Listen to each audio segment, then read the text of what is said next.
بسم اللہ الرحمن الرحیم۔ ناظرین، آج کا 5واں اور آخری ویلاگ ہے دلائل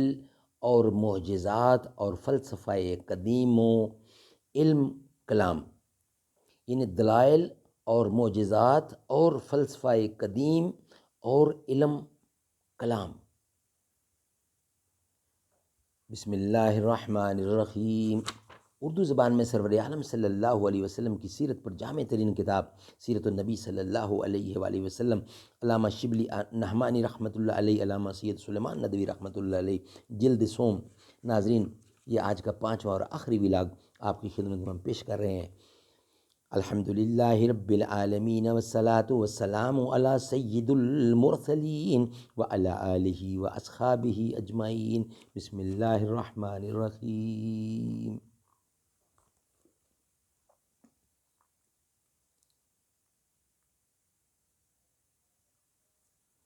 ملے گا منزل مقصود کا اسی کو سراغ، اندھیری شب میں چیتے کی آنکھ جس کا چراغ، وجود زن سے ہے تصویر کائنات میں رنگ، اسی کے ساز سے ہے زندگانی کا سوز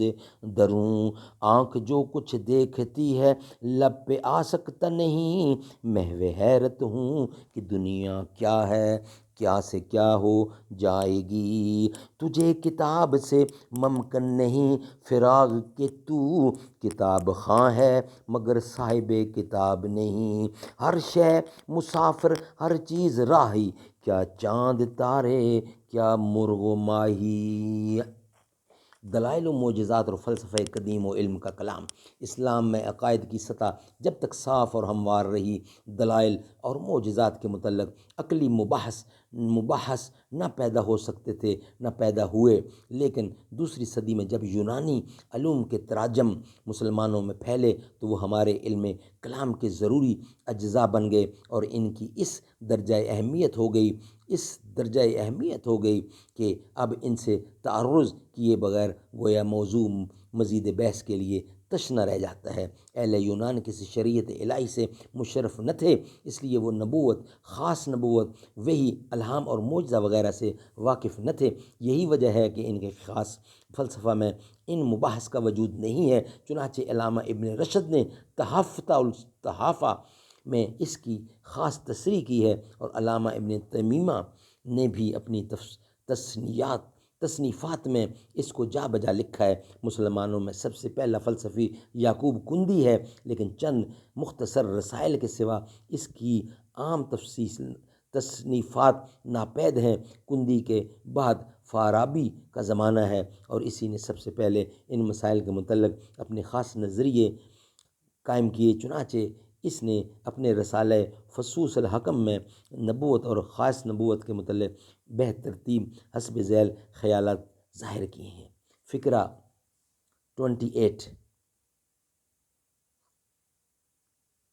صاحب نبوت کی روح میں ایک قوت قدسیہ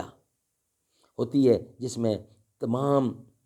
تمہاری روح عالم اصغر میں یعنی اپنے جسم میں تصرف کرتی ہیں، اور تمہارا جسم تمہاری روح کا تابع و فرما بردار رہتا ہے۔ اسی طرح وہ روح قدسی عالم اکبر میں یعنی تمام جسمانیت میں تصرف کرتی ہے، تمام عالم جسمانی اس کا فرما بردار و تابع رہتا ہے، اور اسی بنا پر اس سے خارق فطرت معجزات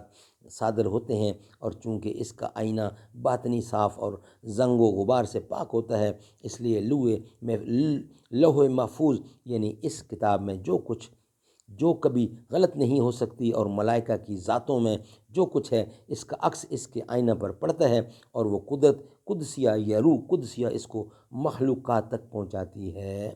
ناظرین، آج کا ویلاگ یہاں ہی ہم ختم کر رہے ہیں۔ انشاءاللہ اس کے باقی جو پوائنٹ ہیں وہ کل ویلاگ نمبر 1 کا حصہ بنائیں گے۔ آج کے 5 ویلاگ بھی الحمدللہ کمپلیٹ ہوئے۔ ناظرین، اگر آپ کو ہمارا یہ ویڈیو، ہماری یہ کتاب کا سنانا، ہمارا پڑھنا پڑھانا اور آپ کا سننا سنانا اگر پسند آ جائے، یا آپ اس میں کوئی غلطی دیکھیں تو آپ بتا سکتے ہیں، ہماری کریکشن کر سکتے ہیں، اور اگر پسند آئے تو سبسکرائب ضرور کیجیے، تاکہ نبی کا حکم دنیا تک جہاں سے زیادہ ہو ہم پہنچائیں اللہ کے نبی کا حکم۔ زمیں میلی نہیں ہوتی، زمن میلا نہیں ہوتا، محمد کے غلاموں کا کفن میلا نہیں ہوتا، محبت کملی والے سے وہ جذبہ ہے، سنو لوگو یہ جس من میں سما جائے، محمد کے غلاموں کا کفن میلا نہیں ہوتا، یہ جس من میں سما جائے وہ من میلا نہیں ہوتا، گلوں کو چوم لیتے ہیں سحرنم، شبنمی قطرے نبی کی نعت سن لیں تو چمن میلا نہیں ہوتا، جو نام مصطفیٰ چومے نہیں دکھتی کبھی آنکھیں، پہن لیں پیار جو ان کا بدن میلا نہیں ہوتا، نبی کا دامن رحمت پکڑ لو اے جہاں والو، رہے جب تک یہ ہاتھوں میں چمن میلا نہیں ہوتا، میں نازاں تو نہیں فن پر مگر ناصر یہ دعویٰ ہے، ثنائے مصطفیٰ کرنے سے فن میلا نہیں ہوتا، زمیں میلی نہیں ہوتی، زمن میلا نہیں ہوتا۔